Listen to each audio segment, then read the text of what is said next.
दोस्तों नमस्कार, मेरा नाम संजय मग्गू है और मौजूद हैं देश रोजाना के डिजिटल मीडिया प्लेटफॉर्म पर।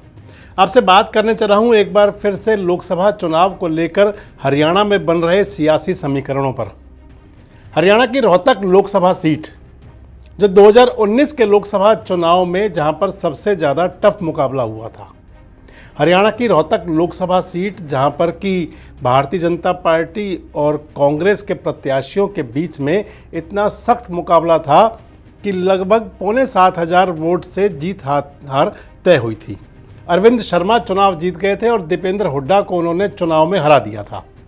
यानी कि जो रोहतक की चौधर के नाम पर भूपेंद्र सिंह हुड्डा और हुड्डा परिवार जो राजनीति को रोहतक तक ले गया था, जिसके सहारे 2 बार मुख्यमंत्री बने भूपेंद्र सिंह हुड्डा और उसके बाद कई बार से लगातार सांसद बने आ रहे थे भूपेंद्र हुड्डा और दीपेंद्र हुड्डा, और उस सब के बाद में चुनाव में हरा दिया दीपेंद्र हुड्डा को डॉक्टर अरविंद शर्मा ने भारतीय जनता पार्टी के बतौर प्रत्याशी।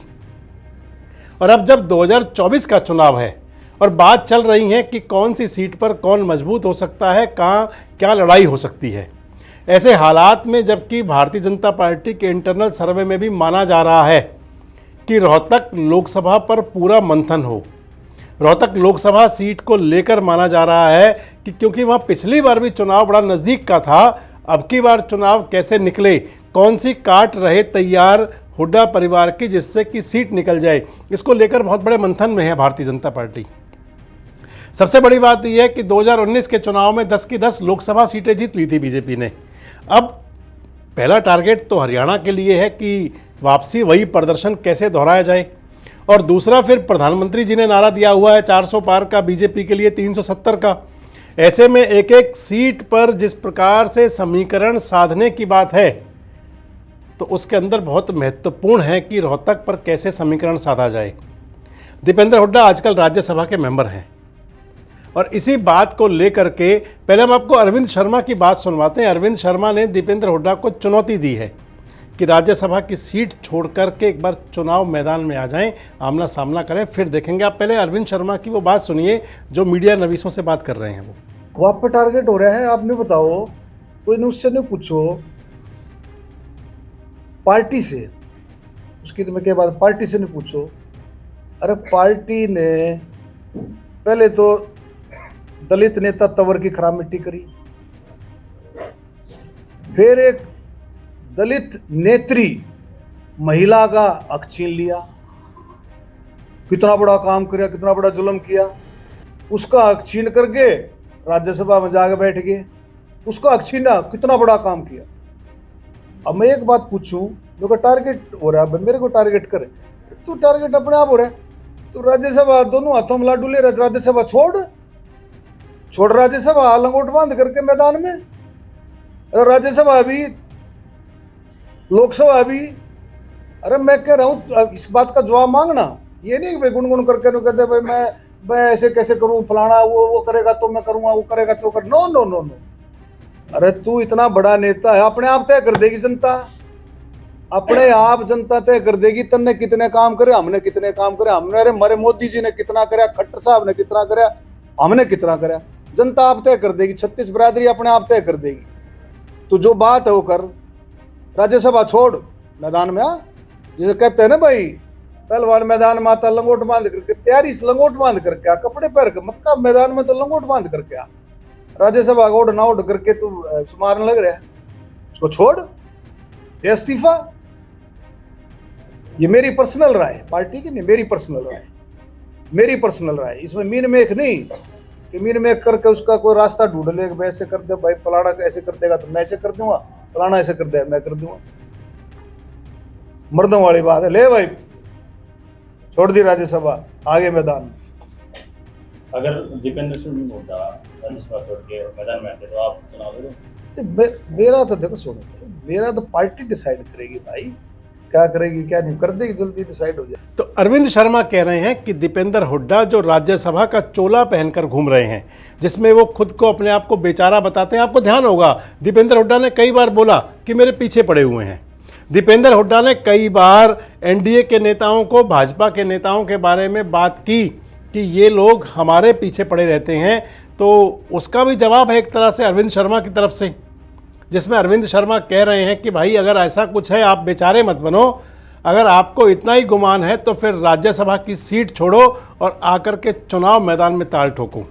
हालांकि अभी तक अरविंद शर्मा रोहतक से भारतीय जनता पार्टी के प्रत्याशी के तौर पर रिपीट होंगे, ये तय नहीं है। भारतीय जनता पार्टी ने अभी ये तय नहीं किया है क्योंकि टिकट डिक्लेयर नहीं हुई, और जब तक टिकट घोषणा नहीं होगी तब तक तय नहीं होगा प्रत्याशी कौन हो, क्योंकि अभी भारतीय जनता पार्टी ने हरियाणा के बारे में मंथन भी पूरा नहीं हुआ। बताते हैं जो पैनल बना करके जो नाम भेजे हैं प्रदेश की चुनाव समिति ने, उस पर अब 6 मार्च को केंद्रीय चुनाव समिति की बैठक होगी, उसके अंदर मंथन होगा और उसके बाद तय होंगे नाम। ये भी तय होगा कि जननायक जनता पार्टी के साथ कोई गठबंधन भी होना है या नहीं होना है, तो फिर कौन सी कोई सीट देनी है या नहीं।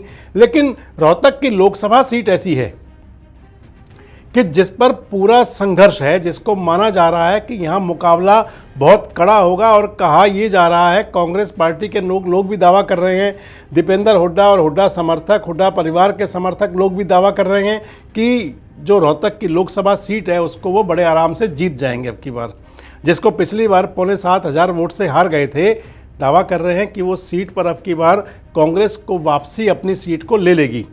लेकिन बड़ी बात यह है कि वो सीट आखिर आएगी कैसे, और भारतीय जनता पार्टी के लिए चुनौती ये है कि रोहतक की लोकसभा बचानी तो सभी 10 लोकसभा सीटें वापस हैं, और रोहतक पर कड़ा संघर्ष कहा जा रहा है, तो रोहतक को कैसे बचाया जाए। हालांकि कुछ मीडिया कर्मी कह भी रहे हैं, जो सर्वे किया करते हैं विभिन्न प्रकार के, वो ये भी कह रहे हैं कि कांग्रेस के खाते में जा सकती है सीट रोहतक की। लेकिन जो कह रहे हैं अरविंद शर्मा, जिन्होंने कि पिछले चुनाव में दीपेंद्र हुड्डा को हरा दिया था, अरविंद शर्मा बड़े ताल ठोक कर कह रहे हैं कि अगर कुछ है तो फिर राज्यसभा से रिजाइन दो और सीधे मैदान में आकर के मुकाबला करो। वैसे एक चर्चाएं और भी हैं कि कांग्रेस का प्रत्याशी कौन हो, इस पर भी अभी कुछ तय नहीं है।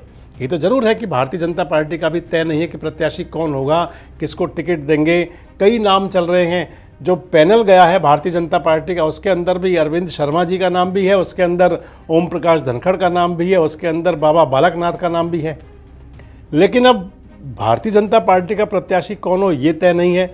दूसरी तरफ कांग्रेस के अंदर भी एक बड़ा संकट ये जरूर है, क्योंकि दीपेंद्र हुड्डा राज्यसभा के सदस्य हैं। अगर दीपेंद्र हुड्डा राज्यसभा के सदस्य से, हालांकि जरूरी नहीं है कि उनको इस्तीफा पहले दें और फिर चुनाव लड़ने आए, लेकिन ये जरूर है कि अगर वो चुनाव लड़कर सांसद बन जाते हैं तो फिर उनको फैसला करना होगा कि वो राज्यसभा छोड़ें या लोकसभा छोड़ें। लोकसभा से चुन के जाएंगे तो नहीं छोड़ सकते, और राज्यसभा अगर छोड़ते हैं तो फिर हरियाणा में, क्योंकि भारतीय जनता पार्टी के पास विधायकों की संख्या ज़्यादा है, गठबंधन के पास, बीजेपी के पास कम है, उस स्थिति में जो इकलौती बची हुई हरियाणा की राज्यसभा सीट है वो हाथ से जाने का खतरा है। इसलिए कांग्रेस का भी प्रत्याशी तय नहीं है कि दीपेंद्र हुड्डा होंगे। कुछ चर्चा ये चली कि दीपेंद्र हुड्डा की जगह भूपेंद्र हुड्डा हो सकते हैं, कुछ चर्चा ये चलती है कि दीपेंद्र हुड्डा की जगह श्वेता हो सकती हैं, मतलब हुड्डा परिवार से ही हो या कोई और हो, ये भी बड़ी बात है। एक तरफ जहां बीजेपी का प्रत्याशी अभी तय नहीं है, दूसरी तरफ प्रत्याशी तय कांग्रेस का भी नहीं है। लेकिन एक बात जरूर है कि खुली चुनौती दे दी है एक तरह से अरविंद शर्मा ने। उन्होंने कह दिया है कि राज्यसभा से रिजाइन दो और सामने आकर ताल ठोको। वैसे आपको क्या लगता है कि रोहतक लोकसभा सीट क्या अब की बार कांग्रेस वापस ले सकती है? आपको क्या लगता है कि क्या भारतीय जनता पार्टी डॉक्टर अरविंद शर्मा पर वापस भरोसा जताएगी, और या फिर कोई नया प्रत्याशी हो सकता है? और आपको क्या लगता है कि रोहतक से हुड्डा परिवार से कौन सा नेता चुनाव लड़ सकता है, और या फिर हुड्डा परिवार, कांग्रेस परिवार हुड्डा परिवार के अलावा किसी और नेता को सामने ला सकती है? कमेंट्स बॉक्स में आकर अपनी प्रतिक्रिया जरूर दें, और इस प्रकार के वीडियोज और अपडेट्स के लिए हमारे साथ जुड़े रहें, देखते रहें देश रोजाना। हमारे साथ जुड़े रहने के लिए देखते रहिए देश रोजाना का यूट्यूब चैनल सब्सक्राइब कीजिए। साथ ही देश रोजाना की खबरें सबसे पहले देखने के लिए प्रेस कीजिए बेल आइकन।